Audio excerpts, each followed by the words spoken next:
রুগিয়ার প্রধান সড়ক নয়, যেন মরণ ফাঁদ। খানাখন্দে ভরা, চলাচলের ভোগান্তি চরমে। চরম ভোগান্তি নিয়ে চলে যানবাহন সহ সাধারণ পথচারী। পানি নিষ্কাশনের ড্রেনেজ কোনো ব্যবস্থা না থাকায় বৃষ্টিতে পানি জমে যায় প্রায় হাঁটু পর্যন্ত। দীর্ঘদিন জমে থাকা কাদাযুক্ত পানি মারিয়ে যাতায়াত করতে হচ্ছে লোকজন ও যানবাহনকে।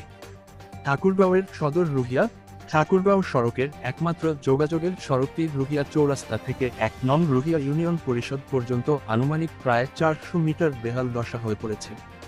সড়কে অল্প বৃষ্টিতেই পানি জমে জলাবদ্ধতার সৃষ্টি হয়। এতে ভোগান্তিতে পড়েন হাজার হাজার পথচারী সহ যানবাহন চালকেরা। বর্ষা মৌসুম এলে তো কোন কথাই নেই। রুহিয়া থেকে ঠাকুরগাঁও জেলা যাওয়ার একমাত্র সড়ক এটি। প্রতিদিন এই সড়কে শতাধিক যানবাহন চলাচল করে।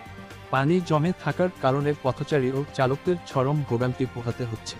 রাস্তাটি সংস্কার করা অত্যন্ত জরুরি বলে দাবি করেছেন তারা। পানি জমে থাকায় জায়গায় সড়কটি বারবার খানাখন্দ হয়। পানি জমে থাকার কারণে জায়গায় ভোগান্তিতে পড়তে হয়। এ জায়গার পানি নেমে যাওয়ার ব্যবস্থা করে দিলে আর পানি জমতো না। রুগিয়ার জনগুরুত্বপূর্ণ এই রাস্তাটি চলাচলে প্রায় আমাদের কষ্টের